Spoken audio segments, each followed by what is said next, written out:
賣掉台灣等於賣掉美國嘛？因為美國你現在要跟中國做對抗，你現在最大的問題是 AI 是主戰場嘛？你把台灣賣掉，等於我把我的 advantage 賣給中國嘛？台灣以前對美國來說，可能就只知道一個台積電嘛。其實後來發現說，不是啊，你光只知道台積電沒有用嘛，你要知道台積電的供應鏈嘛。大家也發現說，NVIDIA 之所以能夠成功，是因為就剛剛你講的，它有賈伯斯的 vision 之外，它有庫克的手腕嘛。它可以對這個供應鏈從上到下就是做一以貫之的貫徹的。那這個貫徹的過程當中，其實就有很多投資的機會。那個美國要把台灣的 AI 或者是半導體移植到美國去，他一定有這樣想，也一定試着這樣做，但是就發現做不起來，因為你移植一棵樹很容易嘛，對，你不可能移植一片樹林嘛。台美的這產業結構綁定太深了，以至於已經深刻到去影響到他們國務院在做所謂的國際情勢的判斷和決策了。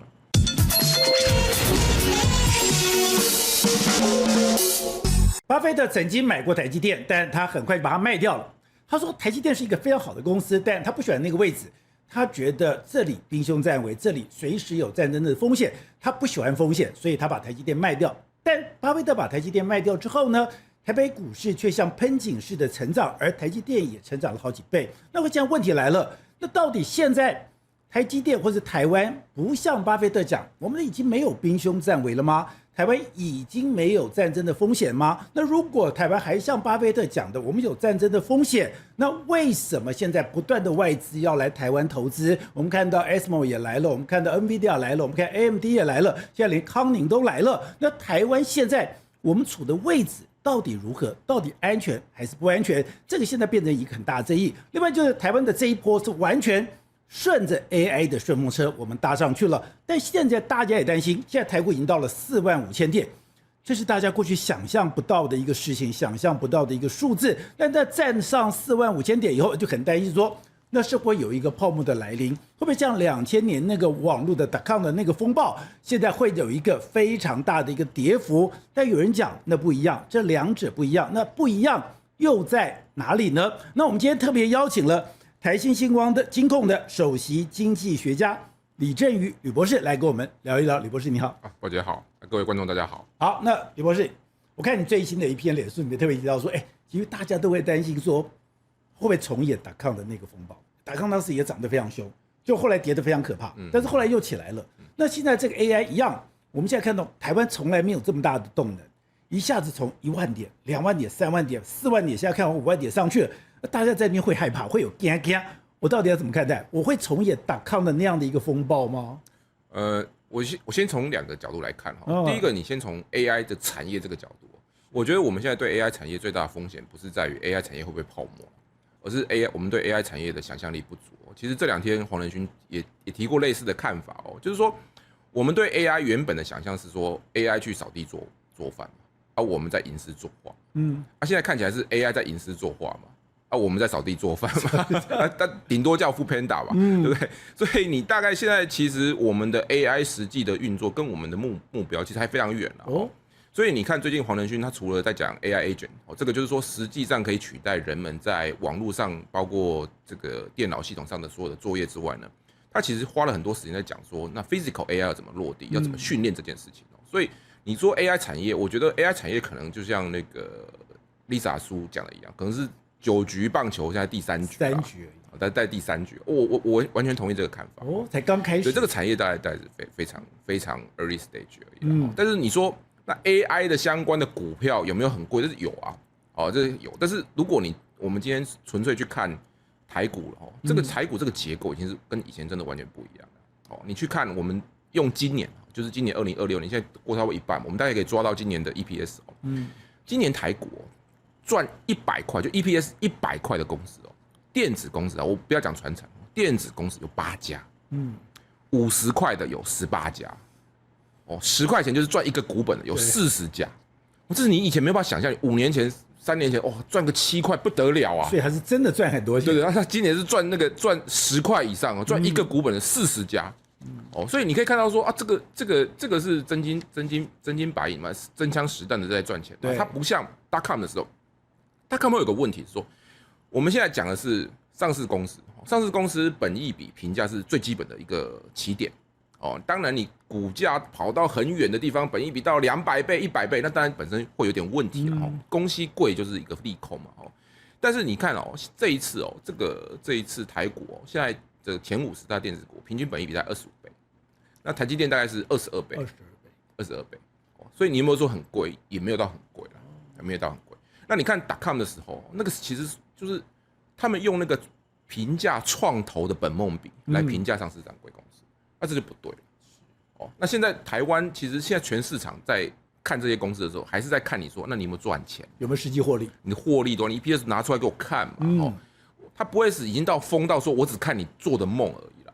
哦，那我覺得這個其實都還好。那我覺得比較可以觀察的是，今年有3大公司要上市嘛。哦，這個科技股，美股科技股 ，SpaceX、Anthropic 跟那個 OpenAI。那其實這裡面前2家都在獲利了。那我覺得最值得觀察是 OpenAI， 因為 OpenAI 是一個沒有獲利。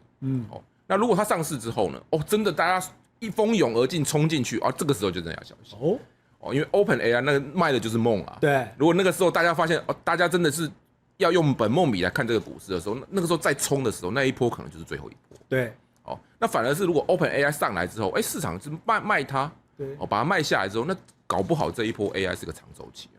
所以我不一樣，就是我以前是買夢，我現在是買實際的一個獲利。對。所以你在文章裡面特別提到說，現在這個狀況跟當時的電力比較有關，因為當時電力出來的時候，大家也沒想到那個電力的發展會怎麼樣，那也覺得那個電力的這個後來它的無遠弗屆，等於深入到每一個環境裡面，它比較像現在 AI 所發展的狀況。對，因為電腦就是當初電力剛出來的時候，大家對電的想象只有一種，就是電燈。我就拿電來照明。對，就是那博覽會的時候，那個晚上。而且那個時候呢，英國的這個外科協會的這個皇家外科協會的主席還說，哦，這個看書不要用電燈哦，對眼睛不好，要用煤氣燈比較好。這個大概200年前大家想象哦。那但是後來發現說，電其實不是只有電燈啊，哦，包括這個電冰箱啊，這個起重機啊，你整個電氣化，甚至連汽車都是電。那我覺得 AI， 我們對 AI 的想象比較像是當初人類對電的想象，我們对 AI 現在想象是什麼？你去問任何一個 AI， 你問 AI 是什麼，他跟你講說，哦 ，ChatGPT，ChatGPT 其實就是我講的，他只是他在幫你吟詩作畫嘛，他在幫你做一些那比較 advanced 的人就說，哦，他幫我寫 coding， 對，哦，但是實際上哦，他都還沒有落實到，他都還在虛擬的世界，都還在線上作業，他還沒有落實到地面上來。那其實像比如說電動車，比如說機械手臂，自駕這個東西，這個電動車自駕這個東西，這個其實很多都是真正未來 AI 可以落地的使用。黃仁勳在這一次的 Computex 裡面非常強調，就是說現在這種邊緣運算，然後呢，現在這種實力特別強調了機械人。所以對於黃仁勳來講，現在如果 AI 還有一個新的動能，就是你要等於說剛剛講從空中從吟詩作對，對，開始落實。對啊，那現在已經開始落實了嗎？應該是這樣講啊。機器人所謂的 physical AI 不代表是所謂的人形機器人，然後大家可能要把這個事情拆開。我們講到機器人的時候，我們就想到說有一個人長得像人的機器人，然後端茶來給你要幹嘛？其實這個會是終極的目標。我覺得終極的目標是我們2個中間可能會有個機器人，他來做很多事情，但是那個不會一瞬間就到達那個地方。一開始可能會有先有所謂的 physical AI。那怎麼去訓練它？其實他們現在訓練方法其實就跟當初我們訓練這個自駕車的邏輯是一樣。現在中國大陸就是說，因為中國大陸人力比較便宜嘛，他就叫每一個人帶着這個訓練器，走來走去啊，我去倒茶啊，我去倒酒啊。比如說我訓練一個服務生，服務生進來先看看大家茶杯裡面有沒有茶，有先沒有茶先幫你倒一倒，有沒有酒啊？沒有酒先幫你倒一倒，這個吃完的幫你收走。他可能先訓練這個東西，然後他先用人方法去訓練。那這個東西我覺得。慢慢就會開始有出來這種 for specific 用的這個機器人，那一般通用的機器人可能還需要一點時間。那好，那現在我們看到黃仁勳講說，我要去建構一個 AI 的基礎設施，那等於說它會有一個 AI 世界。那你剛剛講，我有一個電力，我有電網，然後我開始進到每個家裡面，開始有電燈、有電冰箱，你有所有的電機設備。那現在黃仁勳在建構這樣的一個 AI 基礎設施的時候，他好像是要跟台灣完全綁定，因為他在講。你再怎麼樣子，你都繞不開台灣，所以在這個狀況下，台灣就變成了整個 AI 的基礎設施裡面，它完全把我們台灣脫胎換骨了。對，就是說，我說台灣其實在過去這4次美國的科技循環裡面，我們是從很邊緣，從那個冥王星、海王星那裡一直跑，現在大概是水星這個部分，就在繞在那個太陽。如果太陽是美國的話，我們大概就在太陽旁邊繞。你曾經有一個很生動的是個所謂的形容，全世界的這個產業是一個太陽系，然後呢，太陽就是美國，我們台灣是最外面的，想跟天王、海王星可能是冥王星，可它現在已經到了台灣那個太陽的旁邊去了。對，因為你看啊，90年到2000年那時候 ，Intel 的時候，台灣做什麼？就做什麼滑鼠啊，做什麼機殼這種東西嘛，對不對？然後後來2000年到2008年那個時候的科技產業是NB， 台灣那時候有 NB55嘛，幫忙做組裝啊，幫忙做 ODM 嘛。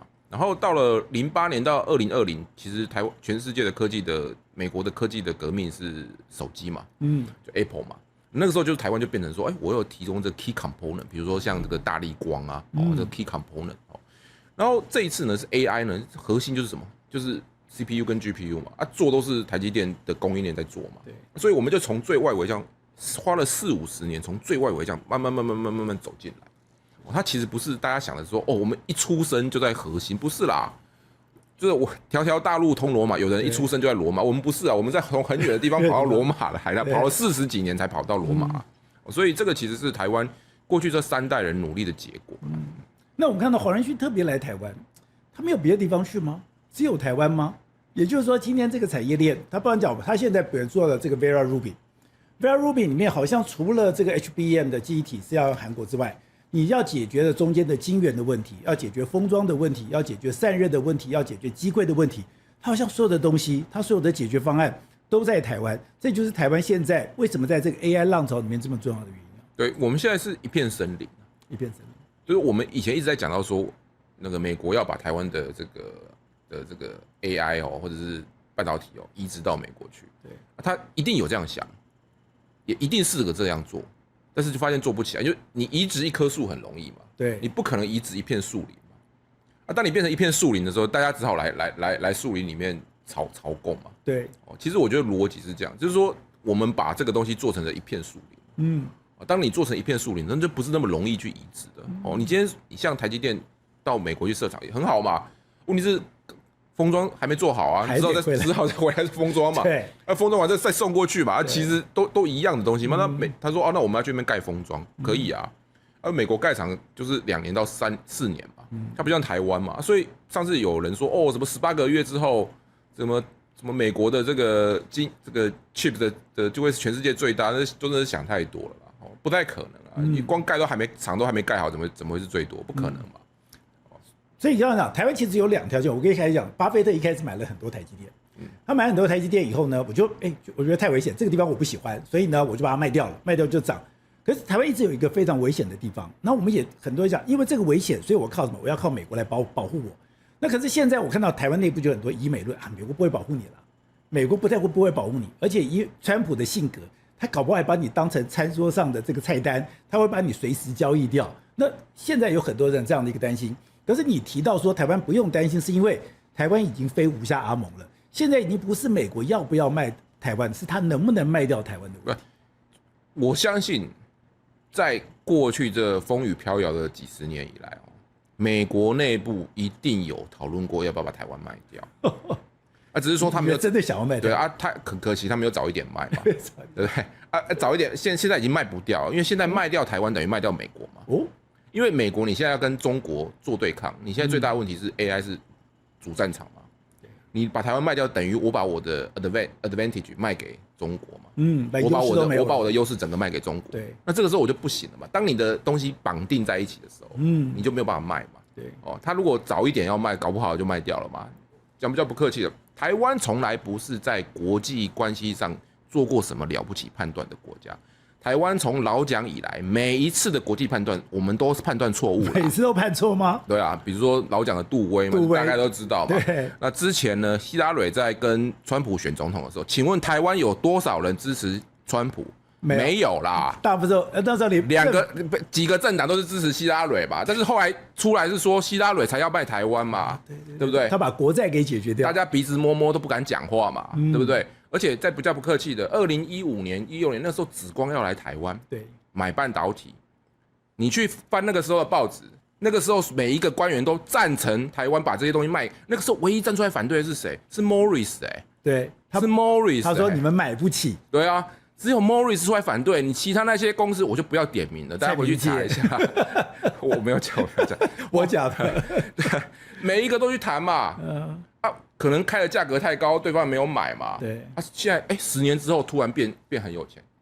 你要感謝說我們每一次都做出錯誤的判斷，但是我們每一次都被救回來了，化險為夷，對啊，都被救回來啊。我們不是我們自己多聰明，這個國家在對國際關係的判斷上永遠都是錯的啦。是，所以你現在以美論那麼大，就代表說一定又錯了吧？錯了，就一定又錯了，對不對？我覺得這個討論很有趣，就是說台灣其實你不是因為你自己覺得我要不要被保護。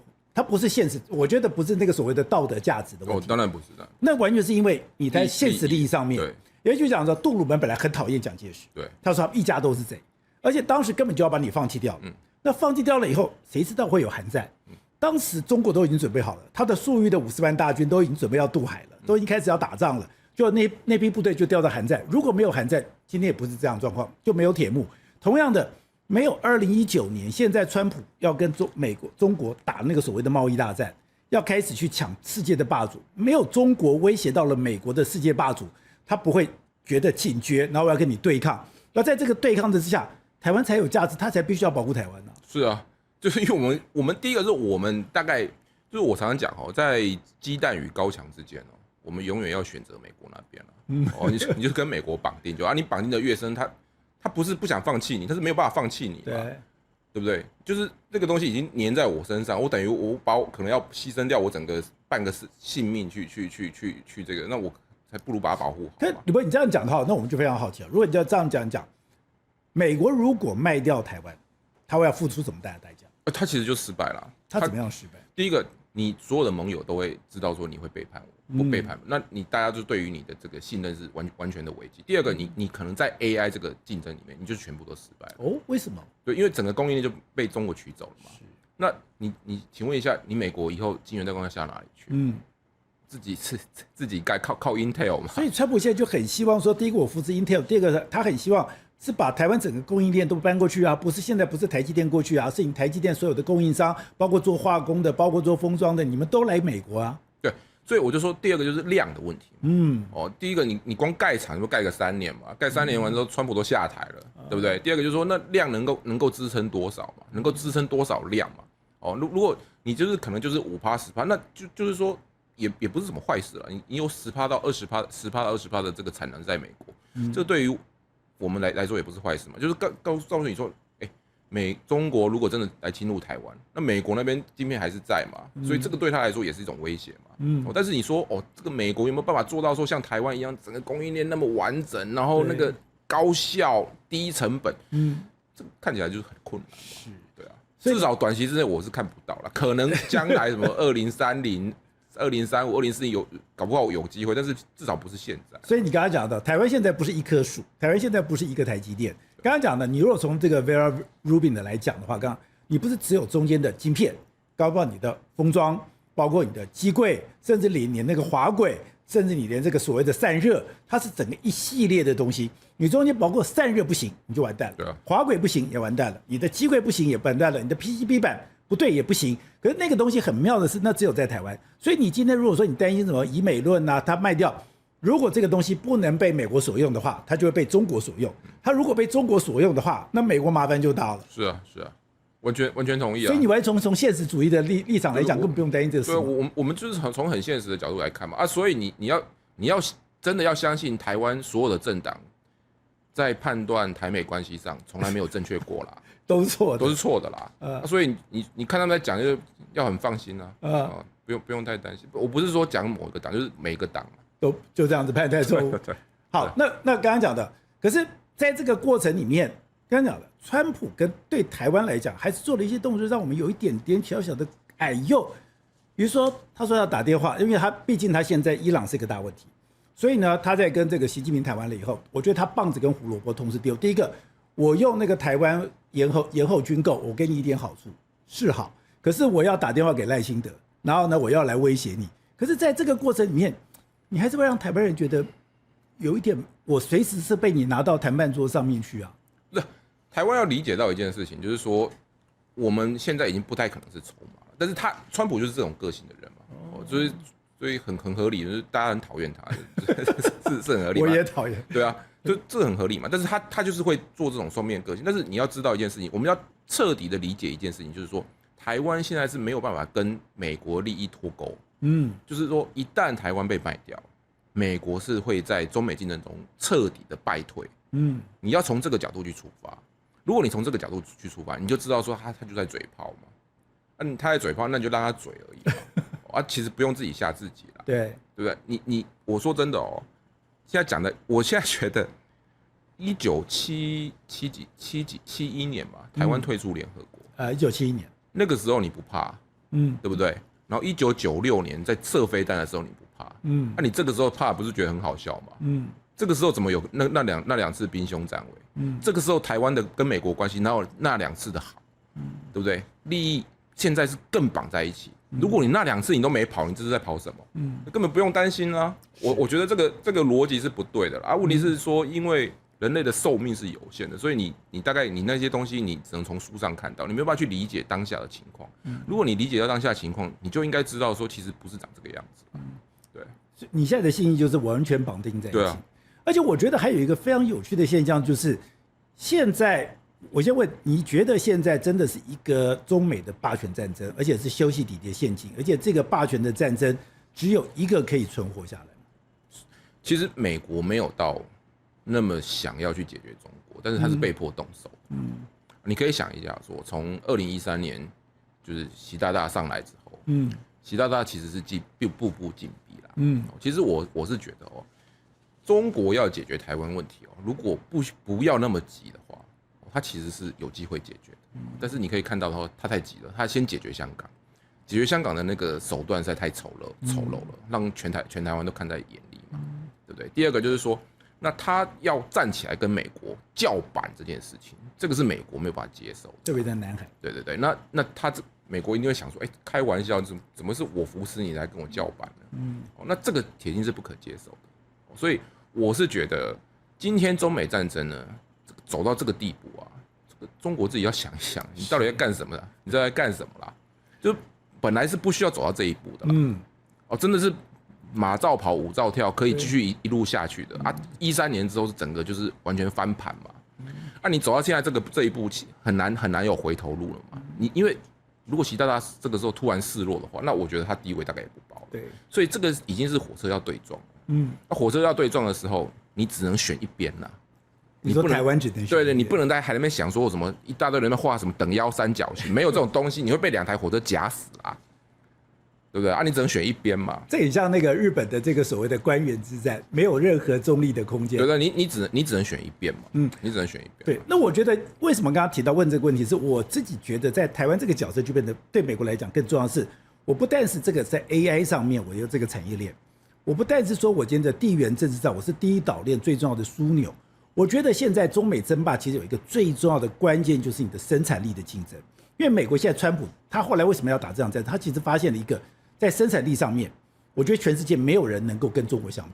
如果你要比工廠的製造、工厂的這個所謂的生產力，你的這個工廠的效能，大概中國現在看起來是全世界第一。可是如果沒有台灣，他既然我覺得很妙哦，他唯一能夠跟中國抗衡生產力的這個部分，我這樣看來看去，他只剩下台灣了。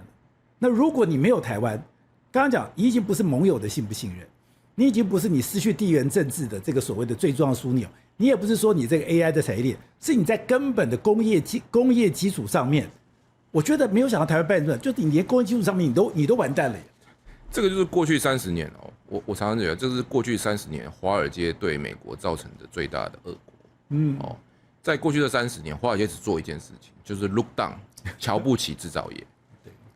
瞧不起產能啊，他們覺得我們都會做，這個東西都不要，而且他在產能移出去的時候也沒有什麼規劃，所以很多產能大量的移到中國大陸去嘛，那包括蘋果，大量的把產能塞到中國大陸去，這些華爾街還有這些科技公司的人，他們要為今天中美要走到這一步也要負一點責任，這是他們的問題嘛，是那現在美國發現不行啊，所以現在只能靠什麼？就是靠東北亞3國嘛，就是台日韓，就是靠這3國的這個製造力來對抗嘛。所以他一定是拉了這3國啦。所以你去看半導體，整個全世界可以投資的就是4國嘛，就是台日韓加美國，就這4國嘛。所以這個會是半導體跟製造業同盟的一個核心啊。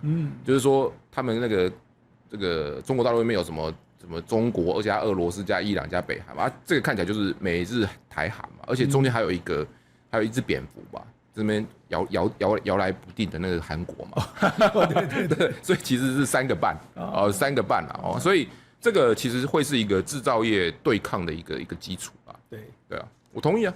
對，你確實這是一個製造業，我同意啊，對啊。然後那個製造業的基礎了以後呢，它其實剛剛講又回到你一開始。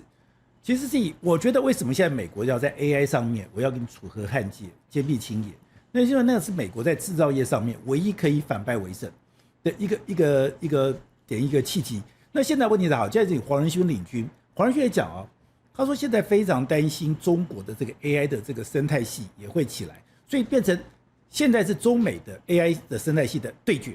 那台灣你剛才講為什麼我不能選邊？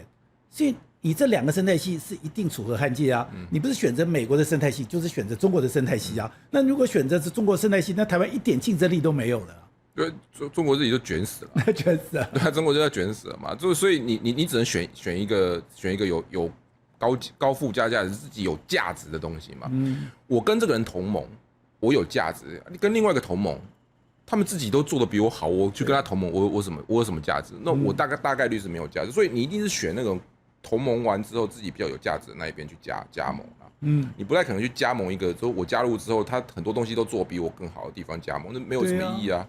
對啊，這個是最基本的邏輯。他比你的價格更低，對啊，他的這個是啊，他比你更拼命，對啊，他會來把你所有的公司都買走，對啊。其實我覺得這幾年我一些感受也最深刻，就是當時馬英九的当那個你看到我們的面板廠，他來台灣，然後參觀你的面板，然後把你的面板技術全部學去，然後最後把你低價傾銷，你的所有的東西基本上都是一模一樣。我也不懂是為什麼你已經經歷過這麼多的慘痛教訓以後，還有人會寄望那個地方。人最大的愚蠢不是學習新觀念，是忘掉舊的。他永遠都在過去那一段嘛，永遠都在過去那一段嘛。所以台股漲到45000，大家還是會覺得說，哦，以前的時代比較美好嘛。其實這個是很大的問題了。如果你喜歡今天的內容，歡迎你抖內相挺，用一杯咖啡、一杯好茶的心意，支持團隊製作更好的精彩內容。而你的超級留言，我都會認真看的。好，那另外一個就是現在 AI 的產業發展的時候，那有人開始算啊，就包括經濟學人，我看你也對經濟學人很大的批評。他說，台灣也沒什麼嘛，台灣現在只剩 AI 嘛，那除了 AI，其他都很慘嘛。那如果你扣掉 AI，那其他人過得是很糟糕的啊，他只是落後的啊。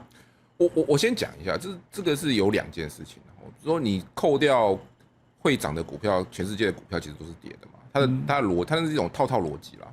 我就是說你不能說它錯，但是它是一個廢話。對，它就是一個廢話。那台灣其實是有，台灣最近這2年，我其實也一直在講，台灣現在的問題不是在成長，我們的經濟成長因為搭上 AI 這台列車，就橫衝直撞。就我們現在到10%了。對，應該會10%了，10%以上。應該會橫衝直撞，所以台灣的問題是在於分配，我怎麼去分配這些公司？那第一個當然就是說，我覺得產業自己要加油嘛，就是說有一些產業，那你還是在用原來的東西的做法，你還是看着這個中國大陸的技術和市場，那你大概率就是會被中國大陸那邊取代，因為中國大陸本來就是這個樣子。那政府也提到說，這要 AI 產業化，產業 AI 化，要讓 AI 落地啊，讓每個產業透過 AI 去做這個調整啊，或者是翻身啊，這個當然是我覺得是一個重點。第二個就是說，我們有沒有機會透過政府的一些政策的改變，讓一些傳產上來？比如說我舉個例子好了，最近這個證交所提的一個指數叫普裕指數，那普裕指數你去看前10檔，大概9檔吧，8、9檔都是很好的傳產股。那你提這個普裕指數要幹嘛？你就掛在那裡啊。不一直沒有用嘛？對啊，你有什麼誘因讓大家去買？沒有嘛？所以我們的政府就是說，一個部門提出一個政策，很好；這個部門提出一個政策，很好，都沒有辦法落地嘛。那個橫向的地方沒有接起來。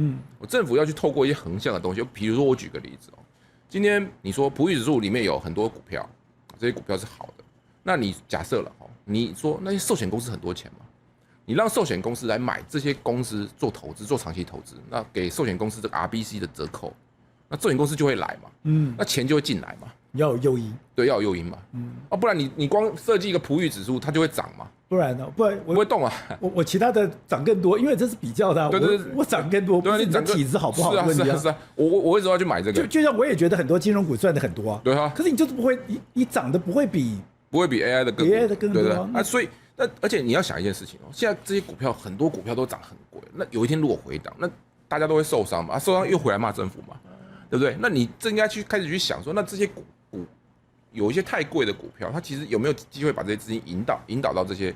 傳產那是非常好的公司。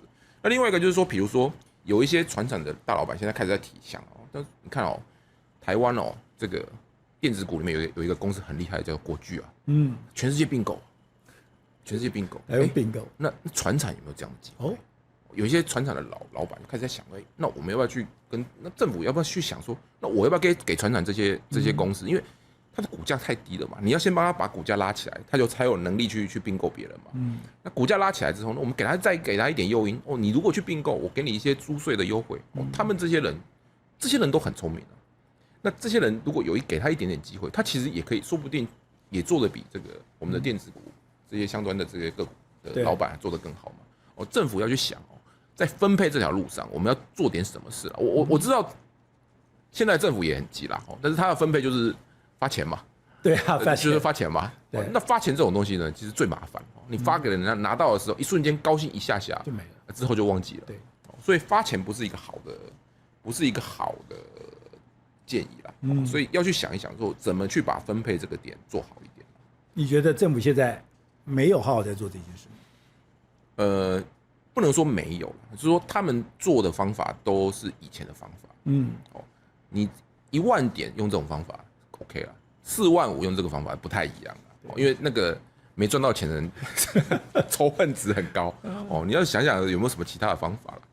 你剛剛提到那個賺錢不賺錢，我覺得很妙的是這一波賺錢的，你曾經有一個理論，你不要用現在過去的眼光來看現在，或者用現在的眼光去看未來。那你說你永遠你拿出一個錯的地圖，永遠到不了目的地。對啊，這一次的 AI 的這個世界，甚至以台灣目前的這個處境，就台灣的國際地位，其實都已經是一個新世界，一個新地位。你要有新眼光，可是很多人還是用舊的眼光去看待，所以有人賺不到錢，有人非常憤怒，甚至有人做了非常錯誤的判斷。对，你可以看到最近很多少年股神，少年股神。那其實少年股神這個想法，我很可以理解。我在大概97、98年的時候，我就進台股。我那時候在念大學，我就在做台股。剛才我們在聊天就講到財訊快報，我那時候在看財訊快報哈。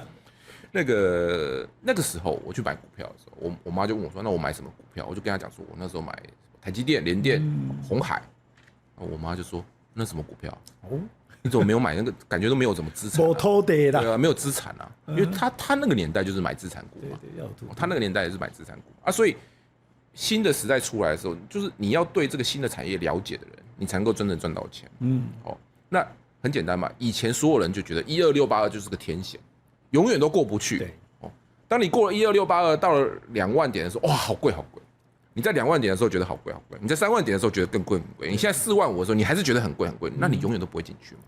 你永遠就覺得不進去。我前幾天跟一個投資公司的人在聊天，那幾個投資公司的人都年紀跟我差不多，再大一點。那他們投資公司呢，這2-3年都是年輕的操盤人賺到錢。那個比較有點年紀的這個信奉價值投資的，全部都沒賺到錢，都在寫報告、檢討報告。但是呢，他們畢竟還是比較年輕，寫完檢討報告之後，一轉身我就加入那一邊去了。那有時候這個年輕的思維呢，他比較活，他對這種未來的東西他看得比較清楚。我再舉一個例子，我以前有一個同事一開始是研究員，後來他跳槽到這個軟體公司，然後我前一陣跟他聯繫。他說他最近他們的公司在做這個 AI 的 project 的引進，然後他說他引進之後，他發現哇不得了，那個對 senior 的這個工程師來說，一個月燒2000塊的 token，$2000的 token 可以不要去照顧這些 junior engineer 的情緒他覺得太開心了。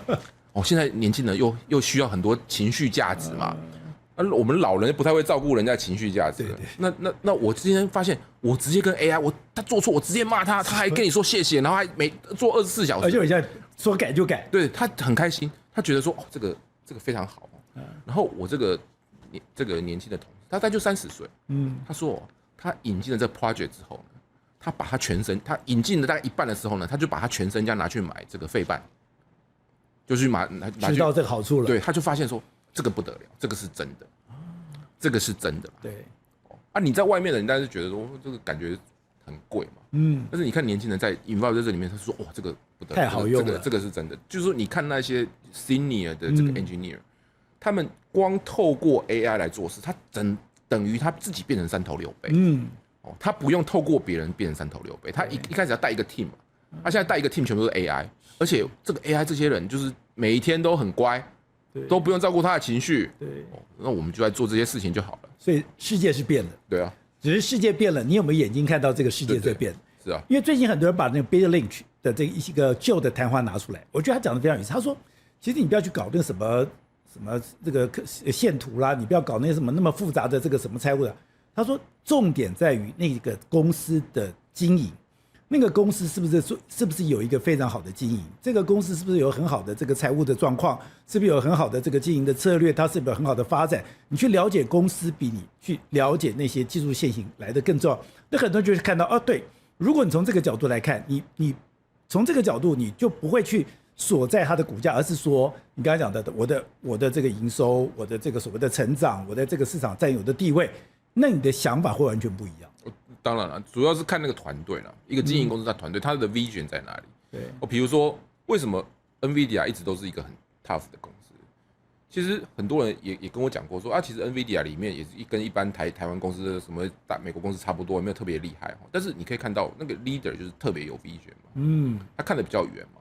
這兩天黃仁勳一開始上半場講什麼？講邊緣運算，講他們要把 Agent AI 帶進來。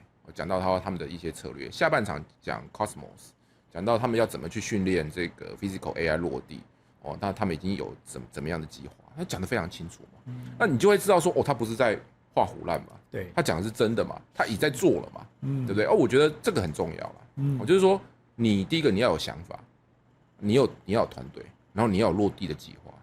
然後你去看他落地計劃執行的怎麼樣？比如說他們這個 NVIDIA， 他跟 MediaTek 要做這個所謂的這個 RTX Spark， 這個其實從去年就開始講，去年開始講delay， 那他終於他不是消失了，他是不完美，但是今年終於出來了。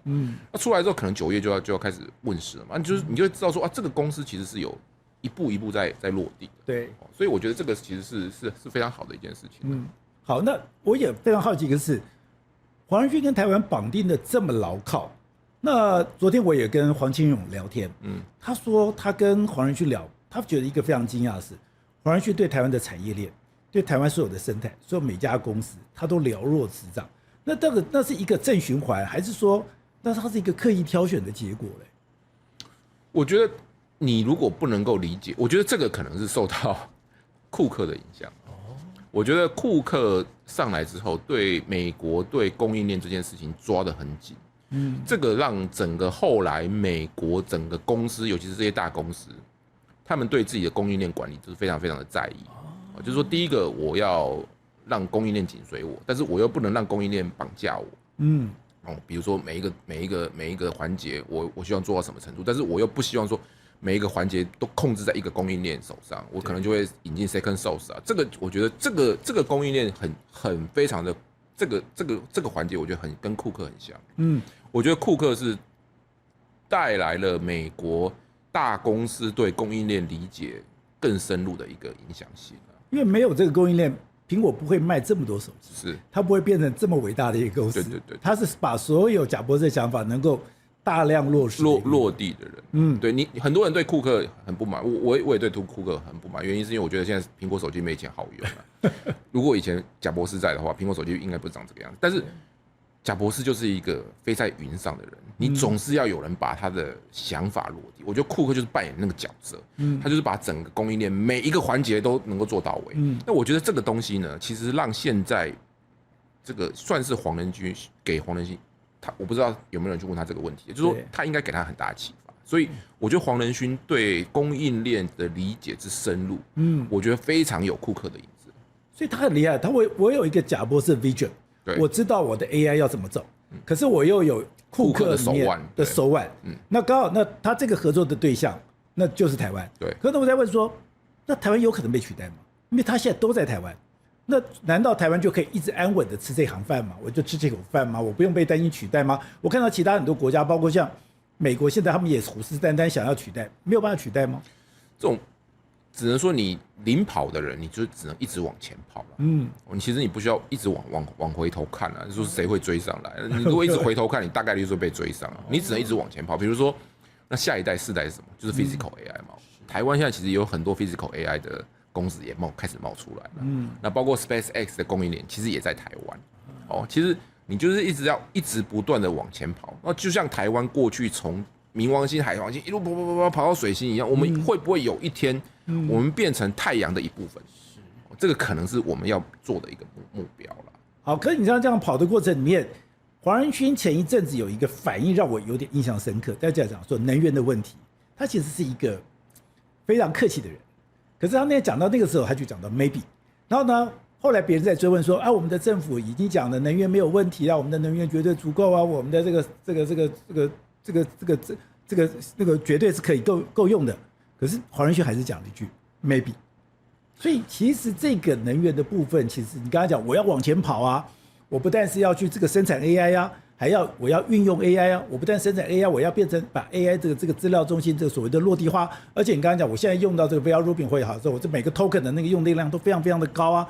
我若往前衝的時候，那台灣現在這個基礎設施是會被人家質疑嗎？我覺得首先要分兩段哦。我覺得黃仁勳大概率是搞錯，然後台灣的政府其實跟黃仁勳基本上是雞同鴨講。對電力的需求有兩段哦。台灣現在是製造 Vera Rubin 需要的電是足夠的，這個部分我同意了。你覺得製造是沒問題？製造沒問題，但是實際上呢？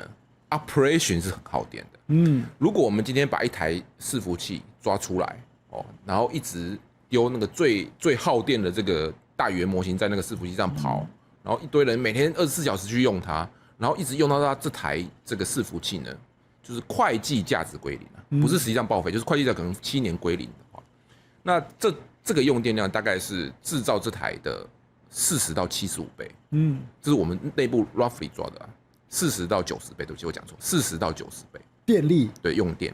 那現在 operation 其實是在美國，對，所以美國電將來一定很需要。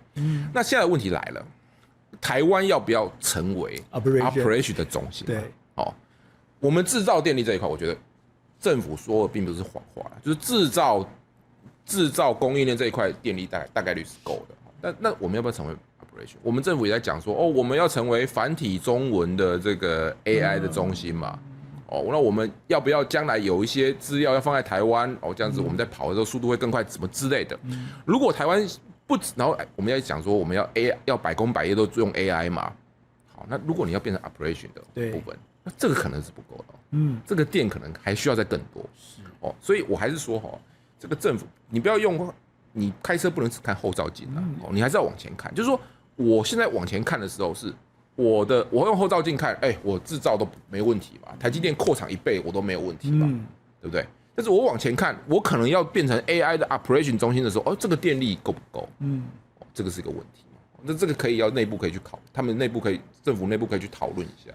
其實我覺得賴清德知道這個問題，我也覺得我們的左榮泰也知道這個問題。可是現在比較麻煩是說，他們當每次要點出來一點點，說我要用一點核電，或者說我要用新的這個 SMR 這個是新的這個小型模組的核電的時候，我覺得他們我覺得現在是政治上的壓力壓着他們有一點不太敢動彈。就之前神主牌抱太緊了嘛，現在要把神主牌放下來嘛，可能沒有把一下子放下來。因為我覺得賴清德多多少少已經暗示這一個東西。其實我覺得現在的總統跟的行政院院長都蠻接地氣的，就我們。就是工商界跟他們接觸都很接地氣，而且這些工商界的大佬都很積極在跟他們講這件事情。那我覺得他們要去回頭去面對他們自己的壓力，就是說這些政治的壓力。但是我的看法是這樣子的，這些對核電這個最激進的這些人，其實很多時候是跟他們的政黨的支持的最核心的支持人是重複的，所以其實你不理他也無所謂。我懂，你最後還是會過來。對，你不理他其實也無所謂了，但是就是說你要讓人家這個有點這個，要緩衝的，對，要緩衝的時間，你還是安慰人家，要給他一些情緒價值之類的，等等大概是這樣子。那我们最後一個就是，其實我剛剛講 AI 其實改變台灣很多，改變台灣的這個所謂的生態，我覺得它也改變了台灣的產業。我覺得把台灣的產業不止升級一級，升了好幾級，那把台灣變得很重要。那台灣在重要了以後，我發現它不是只有產業上的重要，它在台灣的國際地位上的重要。包括你像這一次的這個所謂的台北電腦展，你是包括義發半導體也來了，很多大公司也來了，而且很多國家的也來了，國家都來了，都明面上看不到，但私底下偷偷都來了。中東的主權基金也來了，都来了。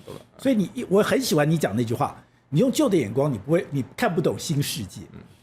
現在我覺得再怎麼去談說，那台灣到底是一個怎樣的新世界？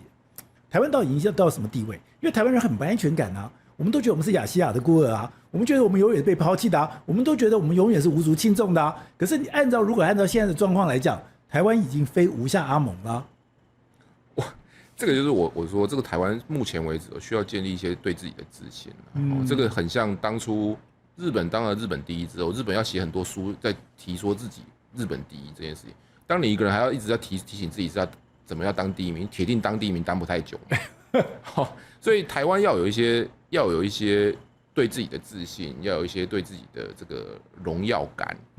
那更重要的是，我們可以讓全世界知道說，我們其實是在 AI 這個核心最核心的這個基礎上面，我們其實是跟美國的利益是綁定的。其實並不是那麼大家想象說那麼容易被取代或被當成籌碼丟出去的，因為美國把我們丟出去就等於在自殺了。對，他不可能做這樣的事情啊，所以我們其實內部要有一些更先進、更勇敢、更有自信的想法，就是要請他們多看這個寶傑哥的節目。沒有看，所以你就特別提到一點說，像川普的關稅就很妙，他表面上好像一直要把台灣賣掉，或者對台灣很不利，甚至一直很討厭台灣，台灣偷了我的晶片。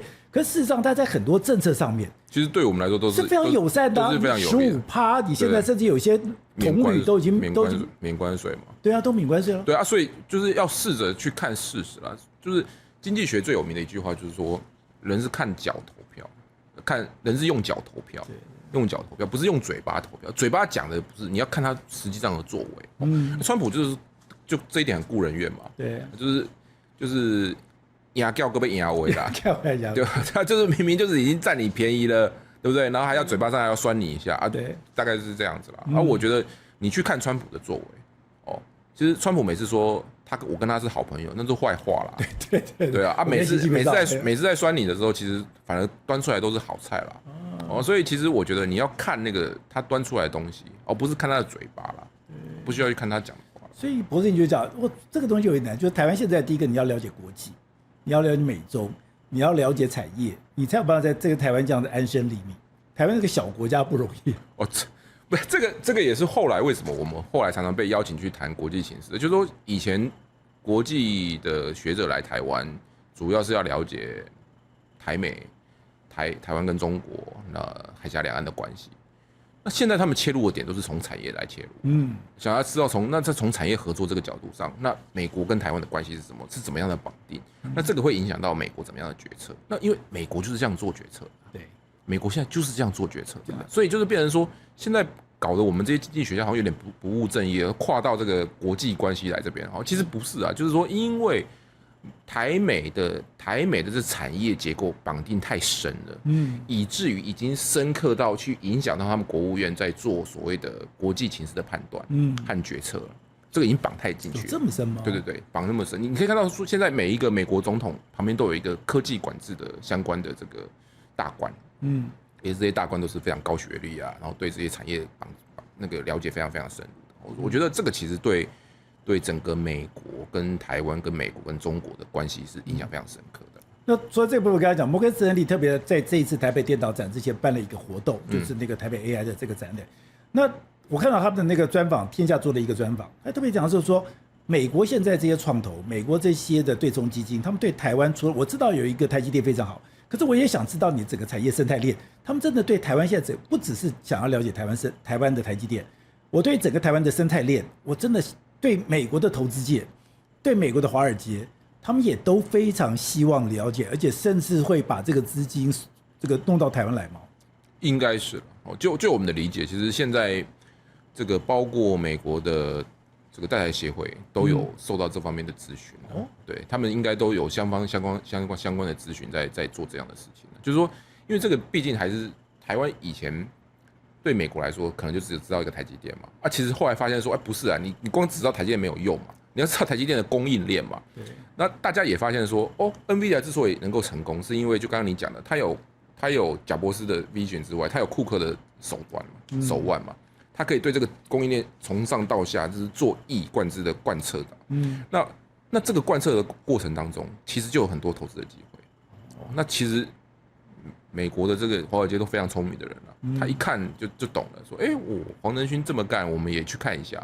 所以我覺得這個以後會是一個趨勢了，這個不會是短期的，這個會是個長期的趨勢。好，那就像李博士很有名的一個理論就是。其實台灣現在已經非無下阿蒙。過去如果你把全世界的這個所謂的生態系、產業生態系，太陽當然是美國，但台灣以前是天王星、冥王星非常邊緣。可是經過30多年的30-40年，我們深具教訓，慢慢爬到這個最接近太陽的位置。好，那問題來了，我們有沒有這樣的自信？我們有沒有這樣的自覺？我們有沒有辦法用新的眼光來看待這個世界？而且你要了解這個世界，你才可以找到你的定位。這就是我常常看到李博士寫文章，不斷的去鼓吹，不断的去說明，你要去了解你的定位，了解世界，你才可以做一個正確的判斷。非常謝謝李博士，謝謝大家。各位寶傑朋友圈的朋友，大家好。您對我們的支持，還有您對我們的指教，其實我們都會認真的閱讀，因為您的每字每句都是我們自己反省，我們要自我檢討，甚至我们未來怎麼去調整方向的一個關鍵的因素。所以我們就剛剛講到的，就是你現在的這些留言有什麼留言，那我們可以怎麼樣子來的跟觀眾來進行回答。淑娟說，支持寶傑及團隊，你們是最優秀的。非常謝謝您的肯定。當時講說，我們的節目其實還有很多改進的地方，那這種改進也是我們每天都在做的工作。聽後85他說，政府部門主管機關應該管理一下，堅決不讓中共產品進來台灣。我覺得應該這樣講，就是現在大家覺得很難思考，是說我們知道現在有很多的網購，現在很多的網購居然是有很多的中國的網購是這樣直接進來。那你如果說沒有任何的管制，現在很多國家都有管制，我也不理解說為什麼我们台灣在這方面沒有管制。你沒有管制，第一個你的品質，第二個你是對台灣的商業、對台灣的產業會不會有傷害，這都是政府應該面對的問題。Rookwood 0222他說，天佑台灣，感謝寶傑，一起保護台灣，台灣人加油。當我們希望說在台灣這塊土地裡面，我們真的好好的守護，好好的來保護這個國家。Karen 說，感謝寶傑哥製作這麼好的節目。其實能夠做這樣的節目，其實是我覺得那是一種福分，那是一種福報，我們會非常珍惜。喂，20110他說他看了正習會那一集，他說只有我覺得鄭麗文尖嘴猴腮，面露凶相嗎？對於鄭麗文是不是尖嘴猴腮，我們不予置評。立刻他看了川普無視習近平警告的那一集，他說中國與和平水火不容，要改成這樣子比較通順。也就是說，中國跟和平水火不容。其實今天要追求和平的其實是台灣，我們從來沒有挑釁過對方。